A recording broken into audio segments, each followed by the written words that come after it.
vale uma máxima que eu sempre falo pro meu time, reforço muito assim, a galera tem que ter tempo para pensar sobre as coisas. Não peguem todo objeto brilhante que vocês veem pela frente e achem que isso é a solução de todos os problemas. Pensar sobre como criar estratégias táticas que sejam adequadas para o negócio, que sejam mais eficientes, sempre foi a fortaleza ou a melhor decisão a ser tomada, né? E hoje eu sinto que, cara, com o volume de informação que a gente tem, de aprendizado que a gente tem que ter, cara, a gente tem que ficar bom em todos os cloud codes e etc. da vida. As pessoas estão pensando cada vez menos. Uhum. E às vezes, cara, você bloquear um tempo na tua agenda para olhar referências, benchmarks e refletir sobre o que você está fazendo, sobre o que você está lendo e tomar decisão em cima disso, para mim é o melhor caminho.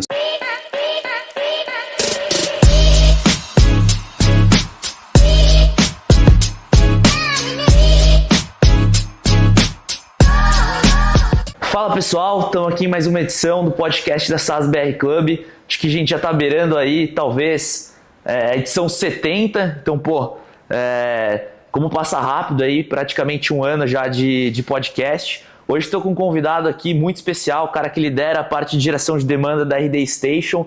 Imagina o que esse cara não tem de responsabilidade por trás, né? Estou aqui com o Robson. Robson, obrigado aí por topar bater esse papo com a gente. Se apresenta aí para a turma. Acho que vai ser super legal aí.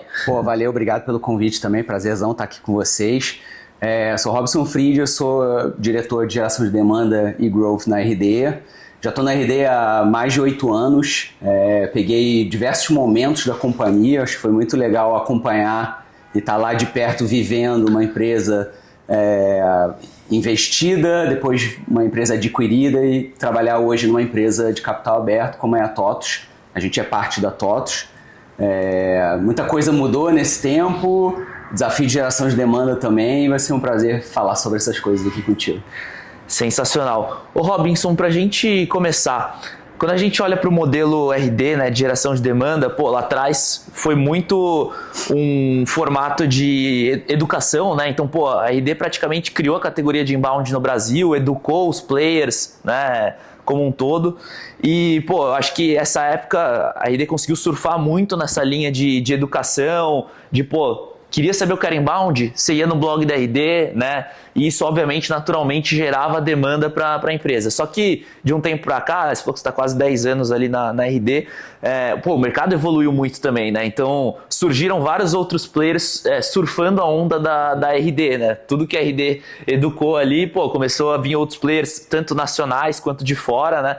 Para competir, né? E o mercado estando mais maduro, obviamente, a procura também aumentou por esse tipo de solução, e aí começa aquela guerra de preço, começa uma série de coisas. Com certeza, ao longo desses 10 anos, mudou muito em relação a canais, estratégias de geração de demanda, né? Como é que você pega esse cliente que hoje já está muito mais preparado para comprar, mas já está buscando muito mais preço?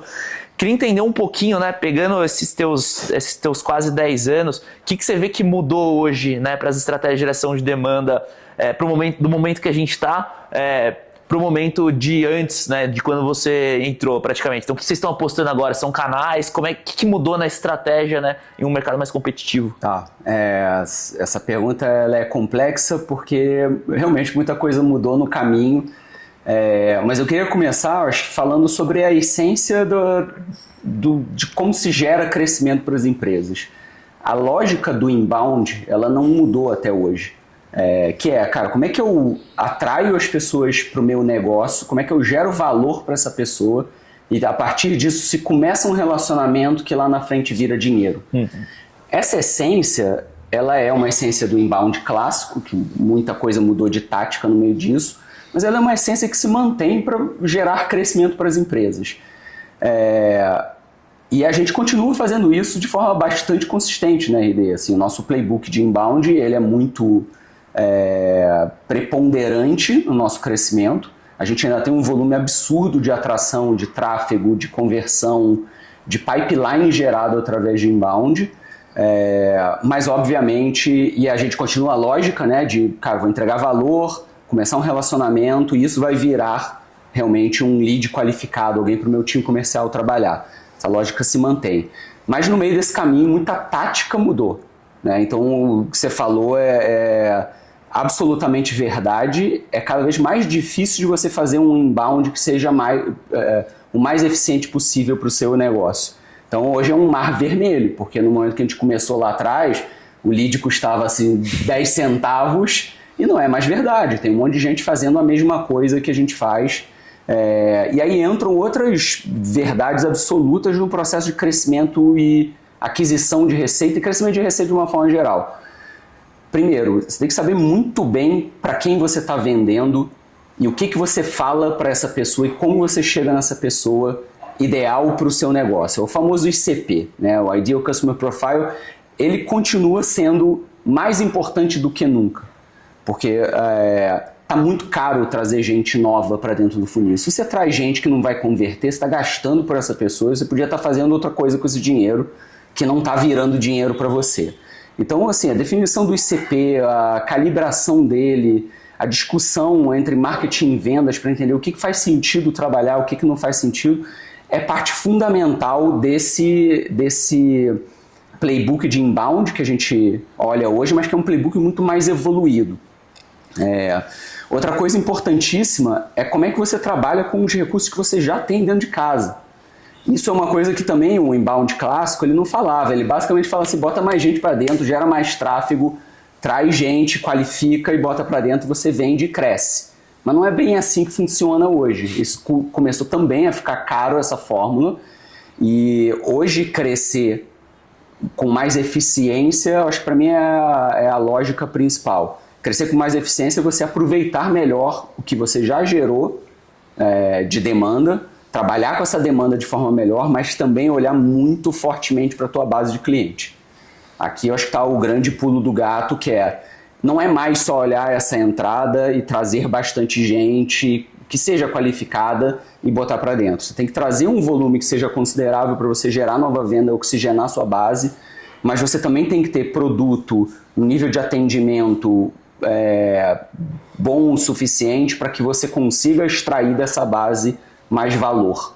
Acho que essa é a grande mudança que a gente tem hoje. No momento que a RD vira uma companhia multiproduto, então hoje a gente tem, além dos 3 produtos principais, tem um monte de add-on, tem um monte de outros produtos complementares que ajudam a gente a atender diversos casos de uso da nossa base de clientes de diversos segmentos diferentes. Isso me dá um potencial em geração de demanda para também falar com esses clientes de uma forma também a gerar valor para ele, de criar um relacionamento e ele perceber que sim, a RD tem todas as ferramentas para ele continuar crescendo e evoluir. Então, acho que o que mudou muito foi a derivação de tática. Acho que os canais eles continuam mais ou menos a mesma coisa, mas tudo é mais caro. Tem também a grande disrupção de IA para busca, então o que era o comportamento natural do usuário lá de busca por um negócio, por alguma solução, hoje ele é muito mais complexo com as LLMs, então o GEO, que ele se complementa ao SEO, porque as pessoas ainda usam Google e ainda clicam nos links azuis ali, né? Embora tenha o AI Overview, tenha tudo isso. Mas acho que o que muda é muito essas táticas e o que é a própria evolução do mercado. Legal. Uma coisa que eu gostei muito que você falou é que, apesar de todas essas mudanças, a essência do inbound ela continua a mesma, que é você impactar, você educar, você, né, de certa forma, virar uma autoridade em cima daquilo, né, o cliente conhecer teu produto e você acabar convertendo. Isso nunca mudou, né? A necessidade de você definir bem seu ICP, de você estar no canal correto. Claro que tem os desafios, o custo do lead aumentou, mas no final do dia a essência de um funil é exatamente a mesma de sempre, né? Às vezes a galera acaba misturando um pouco, tipo, putz, mudou agora, funil morreu, sei lá. No final do dia, o que muda são os canais, são as estratégias, mas a essência, né, de um funil, de impactar o cliente até a conversão, ela acaba sendo a mesma. Aí um ponto que eu queria aproveitar para te perguntar também, né? A gente vê que, como você falou, até o próprio GEO, né? Tem outros canais que vieram surgindo ao longo do tempo.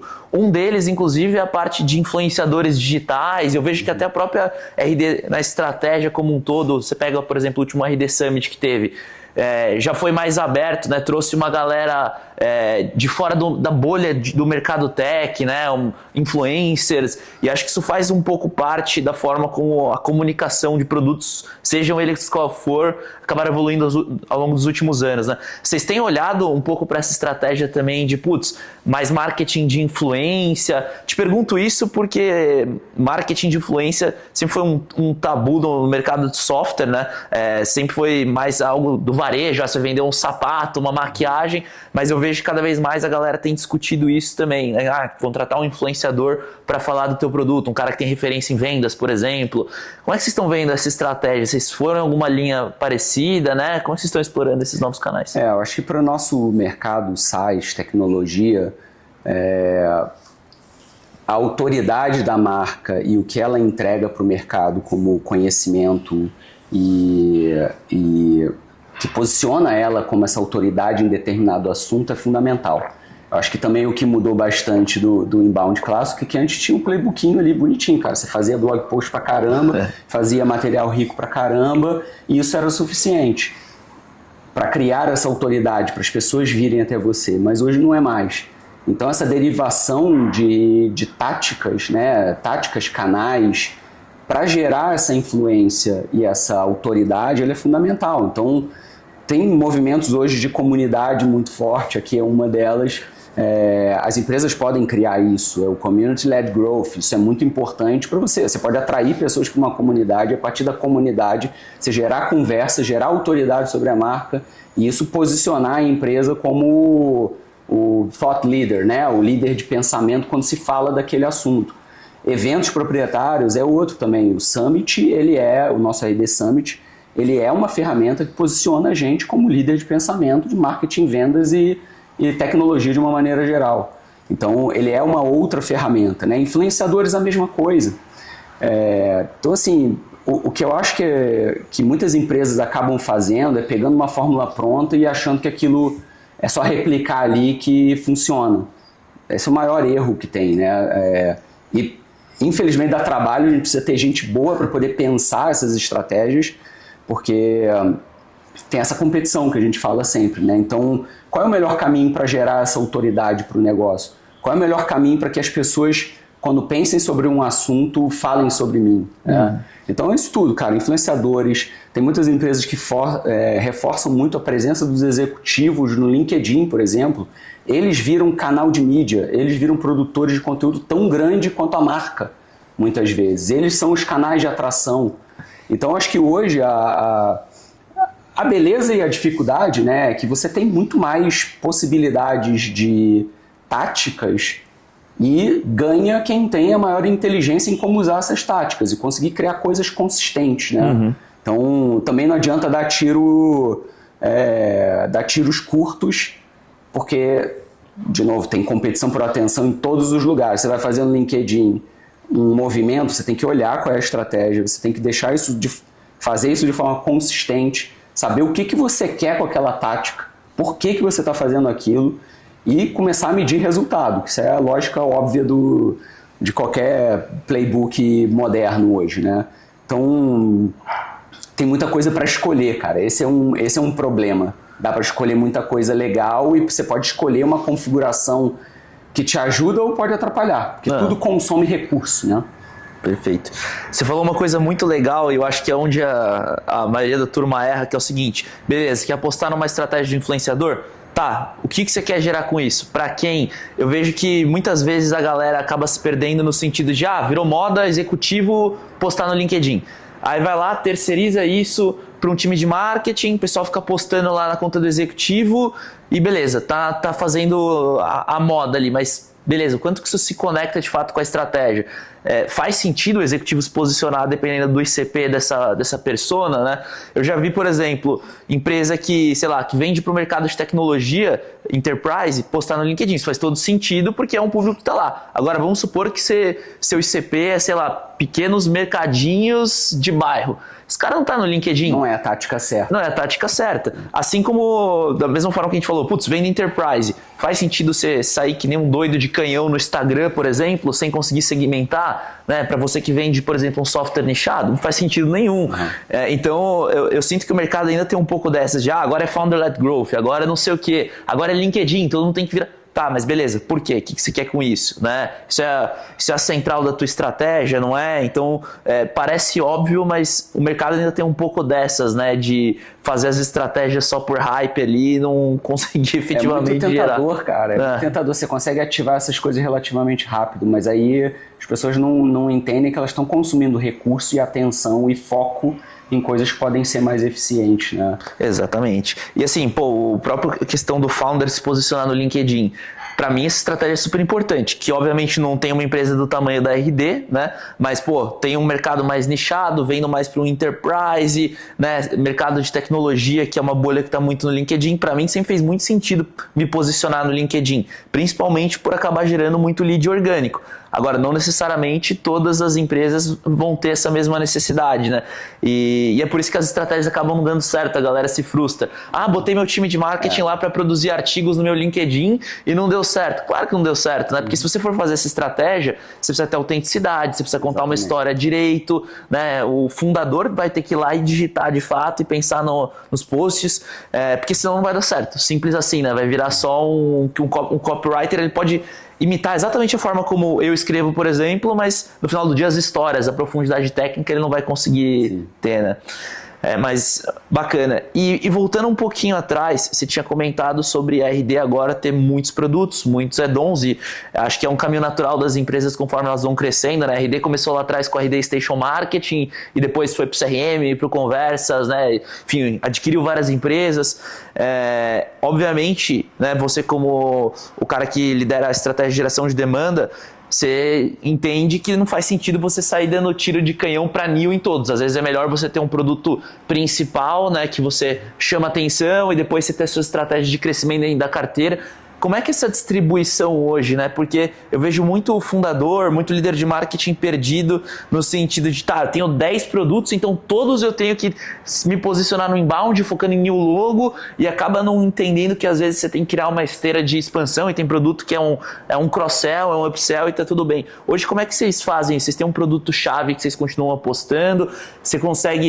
Você dimensiona ali o quanto que você vai investir em cada produto para new e quanto que você vai investir para cross-sell? Como é que é isso? Acho que tudo parte também da ambição de crescimento e como você modela esse crescimento de receita, né? Naturalmente, isso leva em consideração o recurso que você tem disponível em todos os sentidos. Aí pode ser de investimento em marketing, pode ser pessoas, pode ser times, e como é que você promove esse crescimento, né? Então pode ser um crescimento que ele está mais pesado para trazer novos clientes, ele pode ser mais pesado para crescer em cima da base. Depende muito da configuração do negócio, do portfólio.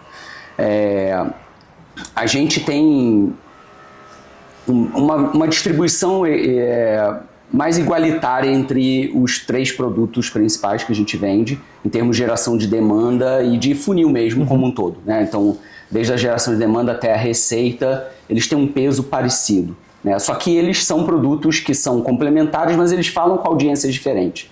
Aqui está a chave também, como é que a gente promove campanhas, segmentações que falem sobre aquele produto com a pessoa certa, com a mensagem correta, mas que a gente possa falar sobre essa jornada como um todo. Então hoje o marketing, o CRM e o Conversas, eles se complementam e ajudam o crescimento de uma forma geral das empresas, tanto em adquirir nova receita, fazer um processo de vendas bem feito e fazer um atendimento melhor para gerar mais crescimento. Eu também posso falar sobre isso tudo junto. Então hoje eu tenho, por exemplo, ofertas para produtos específicos e eu tenho ofertas multiproduto, onde eu falo de todas as soluções para uma dor de negócio. Isso é tática de campanha, né? Mas ao mesmo tempo eu também tenho um recorte para olhar para a minha base. Então quem tem um produto de marketing provavelmente tem um time de vendas ali que precisa melhorar os seus processos. Eu também vou falar com essas pessoas, mas de um ângulo diferente, porque ele é meu cliente. E a tática que eu uso também pode variar de acordo com esse perfil de quem eu estou trabalhando. Então aqui eu não preciso de tanto volume, porque eu tenho essa pessoa na minha base, eu olho o que ela está fazendo dentro do meu produto, Eu sei quem está mais engajado, quem está menos engajado. Eu posso trabalhar mensagens em canais diferentes, por exemplo, dentro do meu produto. Eu não preciso usar mídia externa para isso, para falar com o cliente. Mas eu posso convidar esse cliente também para um evento que eu faça.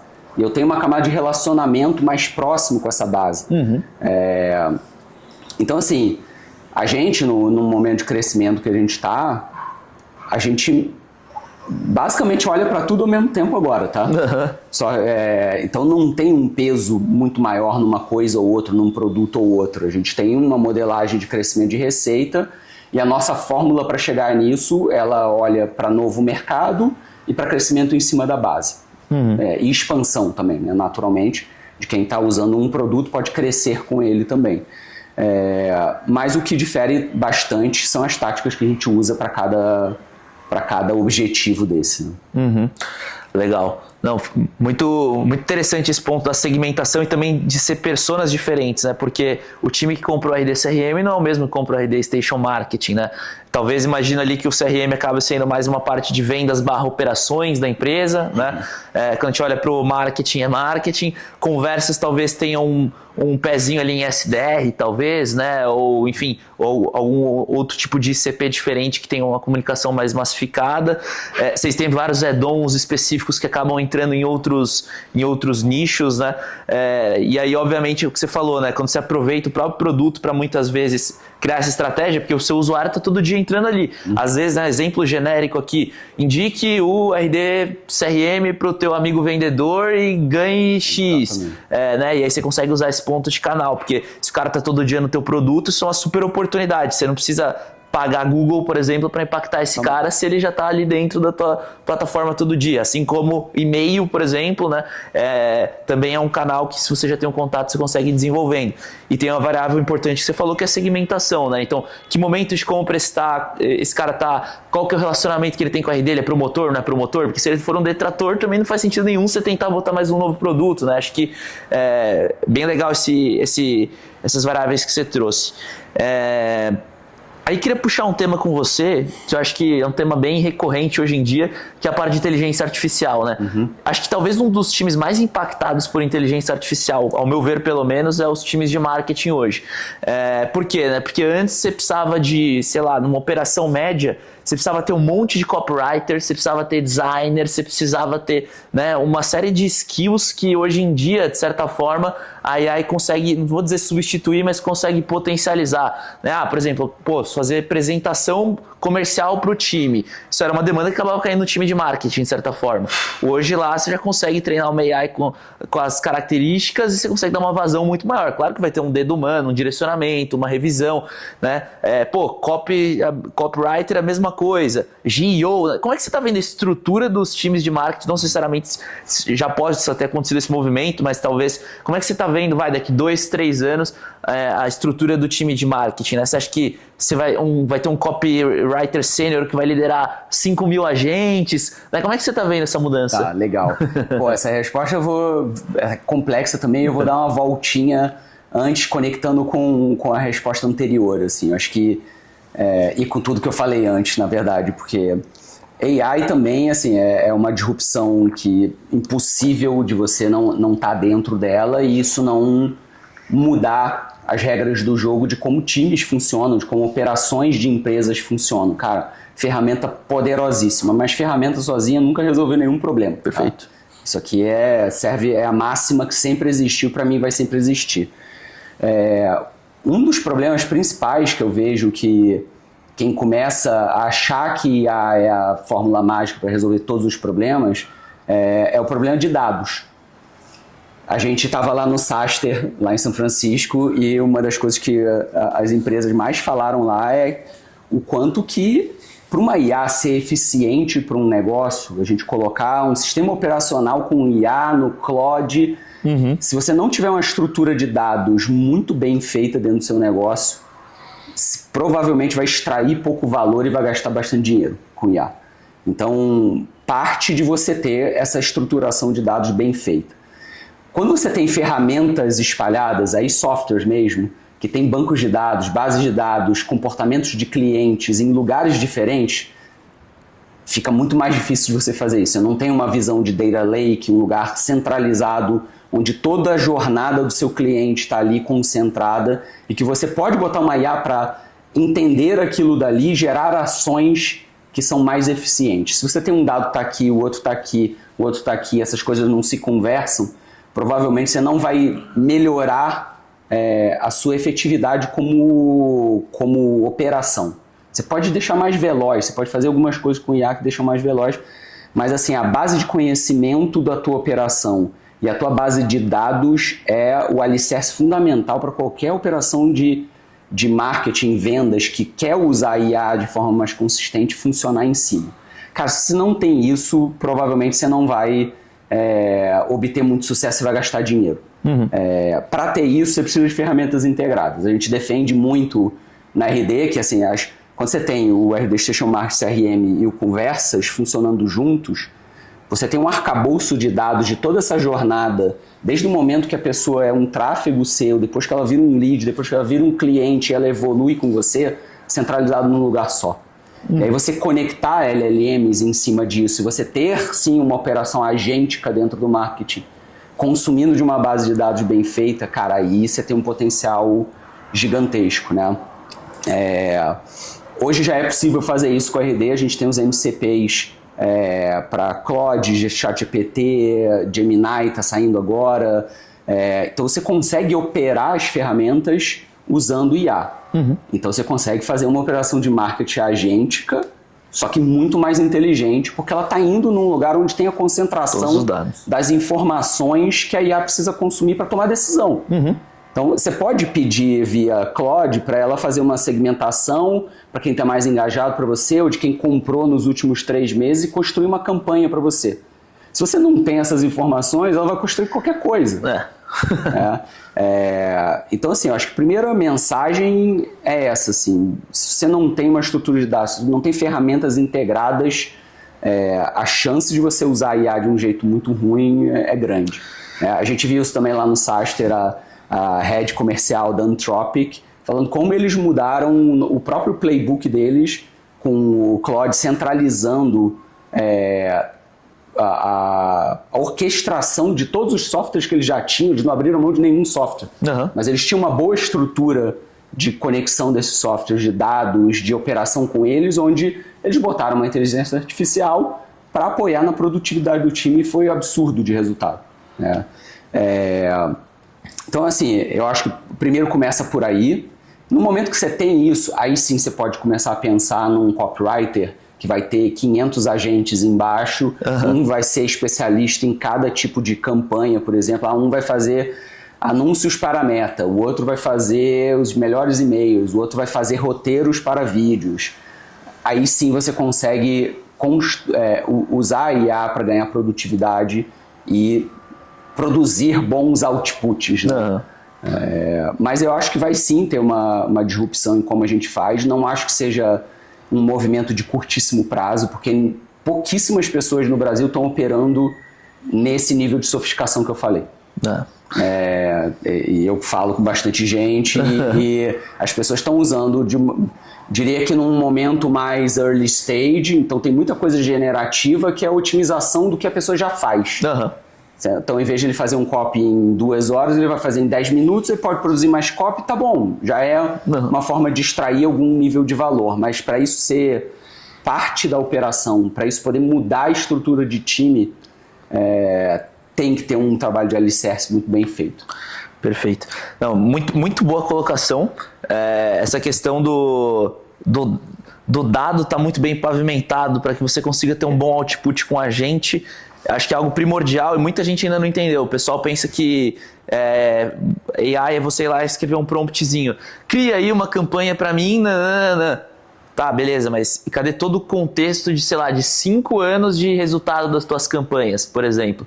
Porque, obviamente, a AI vai fazer um negócio muito melhor se ela analisar 5 anos de dado, entender o que deu certo, o que não deu certo, sazonalidade, cruzar variáveis que o ser humano não consegue cruzar ao mesmo tempo, né?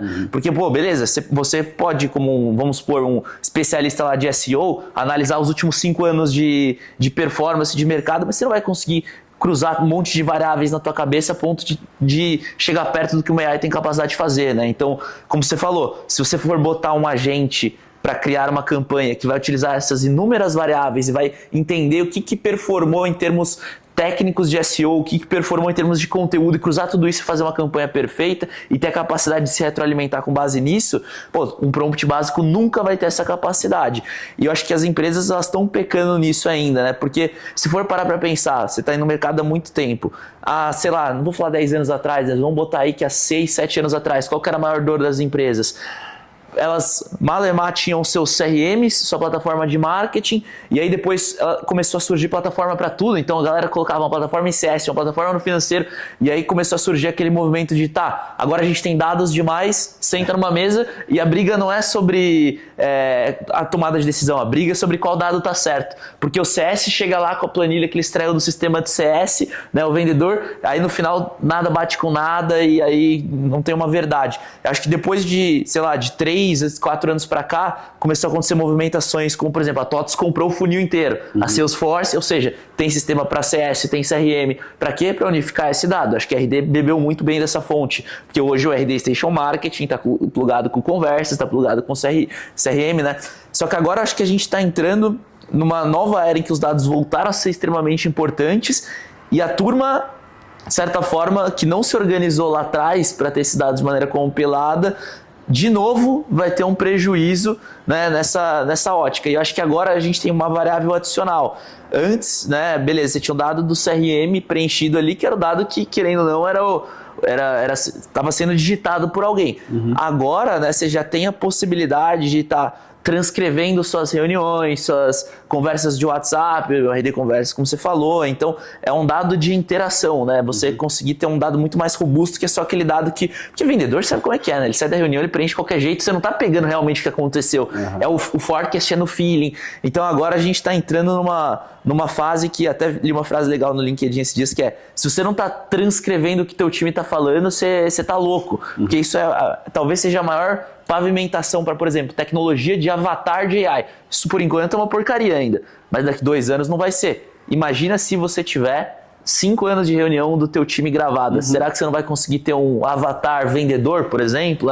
Então, acho que, pegando o que você falou das empresas estarem usando meio early stage agora AI, mas que já tem dados organizados, beleza. Isso vai indo num processo evolutivo. Agora, quem nem tem dado organizado, cara, não vai ter como ir para esses próximos passos. Talvez seja algo nessa linha. E como isso vira tática rápido, cara. Assim, você trouxe de transcrição de vendas, é um negócio genial, isso é o ouro, cara. Porque eu consigo, quase em tempo real, que não é exagero, calibrar as minhas campanhas de marketing pelo que está acontecendo no comercial, cara. Se eu pego as transcrições, alimento a minha IA, e ela começa a ver assim, ó, o que as pessoas estão... Quais são as principais objeções? Por que a pessoa não está fechando? Por que esse perfil não tá comprando nesse momento? Isso vira alimento para a IA fazer análise e gerar ou sugestões de campanha, ou novos copies, ou derivações de canais com mensagem. Cara, isso aqui é um potencial absurdo só em um caso de uso que a gente descreveu aqui. Mas se você não tiver essa alimentação da IA com esse tipo de dado que está acontecendo, não existe. Não existe esse tipo de possibilidade de melhoria, né? Então, cara, é muito poderoso, muito poderoso. Legal. Não, acho que é bem isso. Se as empresas não têm agora a capacidade, o poder, a autonomia de criar agentes, pelo menos se preocupem em já organizar os dados, né? Acho que no final do dia esse é o grande ativo. Mudando radicalmente de assunto, eu vi na tua carreira que você teve uma passagem ali por varejo, né? Você foi da reserva. Aí eu fiquei pensando, falei, putz, ele saiu do universo de varejo e foi para o universo de SaaS. E, cara, eu acho que, na minha opinião, né, o mercado de SaaS ele tem muito a aprender com coisas com o mercado de varejo, o mercado, né, mais B2C, e muita tendência, inclusive, vem de lá, né? A parte de influenciador que a gente estava falando no começo, começou lá e agora a turma está trazendo para cá. O que você percebeu nessa bagagem assim que você trouxe do que você aprendeu no varejo para RD, que você falou, cara, isso aqui fez muita diferença e talvez os founders, líderes de SaaS não estejam vendo, né? Queria ouvir um pouco disso. Pô, é muito legal a pergunta, porque para mim assim, foi uma grande escola. Acho que varejo me deu uma musculatura que foi muito importante pro meu trabalho que eu faço hoje na RD e até pela minha história, para minha história dentro da RD. Porque, cara, o varejo é um mercado difícil, ele é um pouco cruel, assim. Quando eu entrei no mercado SaaS, que é um business de recorrência, eu falei, caraca, você tem essa receita aqui, no mês seguinte você tem ela também. Se você não perder ninguém no meio do caminho, você tem a mesma receita. Acontece no varejo, não. Você terminou o mês, você zera. Você volta tudo para o zero e você tem que construir tudo de novo. Zera e constrói tudo de novo. Então tem uma disciplina muito grande no varejo quando você está dentro de um negócio que se preocupa com performance, como era a Reserva, um negócio orientado a dados. A Reserva sempre foi bastante inovadora na maneira de operar e como business de uma maneira geral, né? Ele te dá uma musculatura diferente, cara. Então, essa disciplina da batida diária, da preocupação com o número, da criação de planos de recuperação, quando um dia não vai bem, você precisa ver o que você vai fazer nos próximos... Black Friday, né? As urgências que o varejo traz. Ele tem algumas coisas mais marcadas que ajudam, então as datas do varejo que eles criam são os momentos de grandes campanhas, ou que você já sabe, já cria uma previsibilidade de calendário para o marketing, fazer campanhas, mas tem o dia a dia. O dia a dia cara, não chegou no número, o que você vai fazer daqui para frente? E isso vira plano tático, vira acionável muito rápido. Acho que essa foi o grande aprendizado em musculatura que eu desenvolvi, que eu trouxe para o mercado SaaS também. Então, a disciplina que a gente tem de batida de funil, de volumes, de métricas de negócio, ela é muito disciplinada. Então, a gente tem hoje uma instrumentação muito boa, que também vem de uma estrutura de dados boa. Eu consigo ver em tempo real tudo o que está acontecendo dentro do meu funil inteiro. Aqui é canais, locais de conversão, tráfego, campanhas, e isso tudo vira termômetro para eu saber, eu estou na rota correta? A gente trabalha com forecasting em marketing. Eu consigo dizer para o time de vendas, eu vou te entregar, hoje eu estou apontando para fechar um mês em tal lugar na nossa demanda que a gente vai gerar para vocês. Se eu não estou em 100%, eu estou com um plano de recuperação já dizendo para o time comercial também, a gente está fazendo essas outras 10 ações que não estavam no nosso calendário original para compensar a minha baixa de performance no volume total, por exemplo. Então, essa disciplina da batida e o acompanhamento de métricas meio e métricas fim que entregam para o comercial o que eles precisam trabalhar é fundamental. Eu acho que o varejo deu isso bastante para mim e que eu levo bastante para o time também, tá? Então, todo o time de geração de demanda hoje que está comigo na RD, eles têm uma pegada, um drive de comprometimento com a meta muito grande. E isso acho que, de fato, se traduz de outros mercados para o mercado SaaS também. Cara, muito legal. Essa era uma das perguntas que eu tinha para te fazer, que eu falei, putz, deve ter tido muito aprendizado ali, porque é um universo totalmente diferente e enriquece muito do que falta no SaaS, assim. E é o que você falou, o SaaS tem o conforto da recorrência, né? O varejo não tem isso. E a margem do varejo é apertada, é um universo bizarro, né? Deve ter questões orçamentárias também mais complexas, falta de previsibilidade, enfim, deve ser um universo bem legal. Aí uma coisa que eu ia te perguntar também, né? Quando a gente olha para o mercado de SaaS brasileiro, hoje os líderes, os founders, enfim, eles têm um desafio que são os concorrentes gringos, né? A galera de fora. Normalmente, né, o pessoal de fora ali não ataca muito o Brasil de maneira proativa. Mas, né, os consumidores de software brasileiros sempre têm uma tendência, deixa eu ver as ferramentas globais aqui, né, e assim por diante. Obviamente, a RD passa muito por isso, né? Você tem lá um HubSpot, você tem outras soluções que competem e aí, acho que a pergunta que eu ia te fazer obviamente, quando a gente está olhando para um player brasileiro, a gente tem a questão de diferencial de cobrança em real, atendimento próximo, coisas que, obviamente, os players de fora estão longe de ter.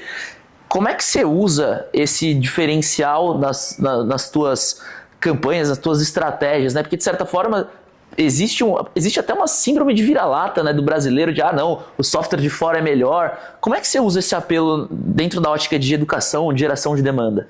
Cara, essa pergunta é muito legal, porque isso também faz parte da essência da RD, né?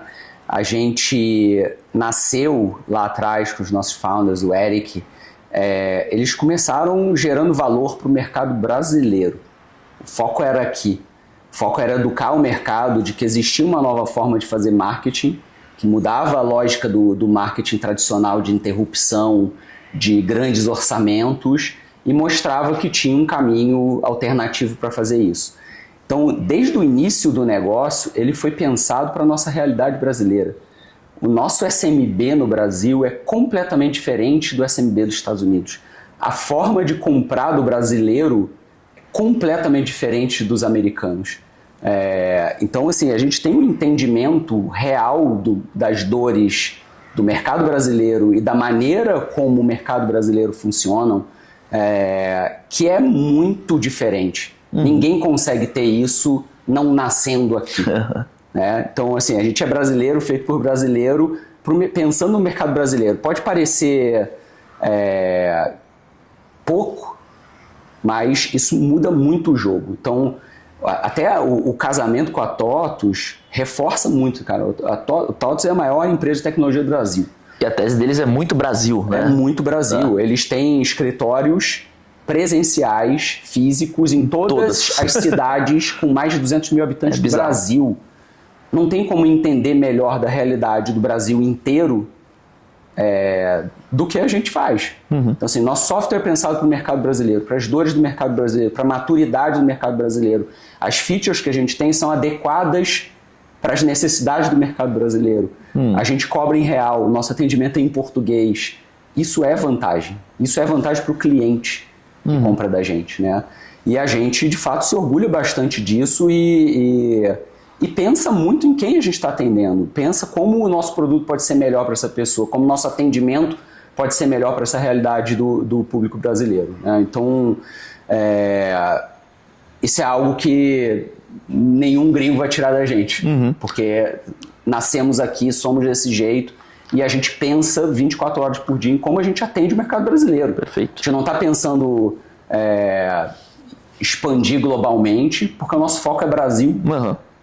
O conteúdo é outro, né? Pô, a gente sabe que o mercado americano tem mais mais self-service, a galera compra tecnologia com mais segurança. Aqui tem mais um negócio de pegar pela mão, né? O discurso é diferente, a flexibilidade. Lá fora tem uma cultura de pagamento upfront, não tô nem aí. Aqui o pessoal, putz, o cancelamento. Tem várias coisas que, quando vocês vão compilando isso, tanto na variável de geração de demanda quanto em produto, isso acaba ficando uma oferta muito mais forte, né, para o mercado brasileiro. E conectando mais uma pergunta a respeito dessa visão de concorrência, de mercado exterior, mercado brasileiro, eu percebo que, assim, quando a gente olha para o varejo brasileiro, ele tem um marketing de guerrilha muito forte, né? A galera, você vê McDonald's, Burger King se matando o tempo inteiro, né? Quando a gente olha para o mercado de software americano lá fora, a galera sou muito melhor que o X, compra, nossa, que o Word do outro arrebenta o outro, e Battlecard no site arrebentando o outro, e depoimento negativo do outro. Eu percebo que o mercado de software brasileiro parece que ele é um pouco mais polido em relação a isso, né? Obviamente você vê um Battlecard rolando, uma coisa assim, mas não é tipo escancarado no site, né? Sou muito melhor que não sei o que. É aquele negócio, toma aqui o Battlecard, né, quando está na venda. Como é que você vê isso, né? Por que você acha que isso acontece no mercado de software? Você tem a mesma percepção, né? Eu acho que também aqui, de novo, tem que saber qual é o propósito e objetivo de fazer esse tipo de ação combativa com o concorrente. Exemplo, no Google, né? Eu poderia comprar as palavras-chave de todos os meus concorrentes e ganhar bastante tráfego. Mas assim, primeiro, as pessoas não estão buscando por mim. Se eu estou comprando a palavra-chave, por que eu estou fazendo isso? Né? Só para ganhar tráfego de graça, para ganhar awareness? Eu posso fazer awareness de outra maneira. Sim. Né? E no fim, nessa tática, quem ganha é o Google, tá, galera? Assim, ninguém vence essa briga a não ser o Google. É ruim para todo mundo. Né? Então, acho que tem que entender o propósito, do porquê fazer esse tipo de coisa. Eu acho que é meio cultural americano, talvez, eles têm essa coisa mais combativa, mas existem táticas para você ganhar atenção. Se o objetivo é ganhar atenção, eu não preciso bater no meu concorrente para ganhar essa atenção. Mas às vezes pode ser uma boa tática. Sim. Tem muitos casos que eu já vi onde Tem entrantes no mercado que estão desafiando os líderes que entram através de um combate mesmo. É tática. Então, tem que entender onde faz sentido, sabe? Onde você aplica isso. Mas eu vejo que as empresas brasileiras de software, principalmente, fazem pouco. Fazem pouco. A gente já teve diversos casos de concorrente comprando nossas palavras-chave. Assim, inflacionou pra gente, eles botaram um caminhão de dinheiro, realmente se demonstrou claramente que era ruim para todo mundo. E muitas vezes a gente combate, mas a gente combate por outras vias, não combate direto porque não faz sentido. Legal, bons pontos. No final do dia quem ganha é o Google, né?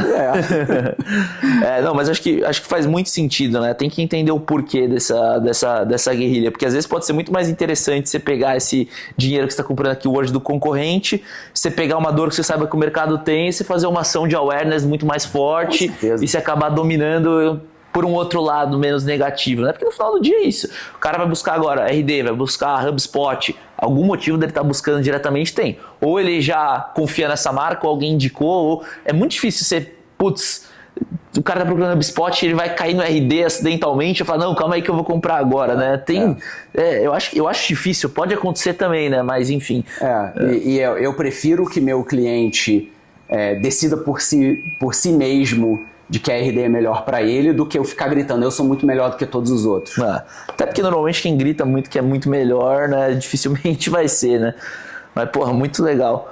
Ô Robson, não sei se você tem alguma consideração final aqui, mas acho que a gente passou por vários temas super legais, acho que até destacando aqui um pouco da conversa, questão dos times, né? A parte de treinamento de AI que a gente falou, sobre pavimentar os dados antes de começar a pensar muito em agente, essa questão de canais, a essência do inbound se manter a mesma, apesar de as estratégias, o custo de aquisição ter mudado. Agora essa finalização também achei super bacana sobre a gente ter comentado de marketing de guerrilha e concorrência e posicionamento. Acho que todos esses temas que a gente falou aqui são temas que constantemente os líderes de marketing estão se perguntando como é que eles deveriam agir, né? Então acho que foi super legal. Não sei se você tem alguma consideração final também aí, mas acho que a mensagem final, cara, nesse momento de disrupção gigantesca, que sempre aconteceu, né? A gente está passando por mais uma, talvez a mais potente, assim. Vale uma máxima que eu sempre falo pro meu time, reforço muito assim. A galera tem que ter tempo para pensar sobre as coisas. Não peguem todo objeto brilhante que vocês veem pela frente e achem que isso é a solução de todos os problemas. Pensar sobre como criar estratégias táticas que sejam adequadas para o negócio, que sejam mais eficientes, sempre foi a fortaleza ou a melhor decisão a ser tomada, né? E hoje eu sinto que, cara, com o volume de informação que a gente tem, de aprendizado que a gente tem que ter, cara, a gente tem que ficar bom em todos os cloud codes e etc. da vida. As pessoas estão pensando cada vez menos. E às vezes, cara, você bloquear um tempo na tua agenda para olhar referências, benchmarks e refletir sobre o que você está fazendo, sobre o que você está lendo e tomar decisão em cima disso, para mim é o melhor caminho. Eu sinto que as empresas e times estão tomando decisão muito baseado no caraca, preciso fazer isso, não estou fazendo isso. E aí acaba fazendo coisas que consomem toda a energia e recurso e não geram resultado para ela. Perfeito. Quando muitas vezes fazer menos, fazer de forma mais inteligente é melhor, mas para isso você tem que parar e pensar. Boa, muito bom. É que você conseguir, às vezes, parar e olhar a ilha de fora, né? Pra você entender se a tua estratégia, se tu tá fazendo, faz sentido. Mas, Robson, obrigado. Muito bom o bate-papo aí. Muito bom, Foi muito bom. Pessoal aí que nos assistiu também, se inscreva no canal. Toda semana aí a gente traz mais 2, 3 podcasts desse, a depender da galera, da agenda dessa galera pesada aqui, né? Mas é isso, pessoal. Vamos nessa e até o próximo episódio. Até mais.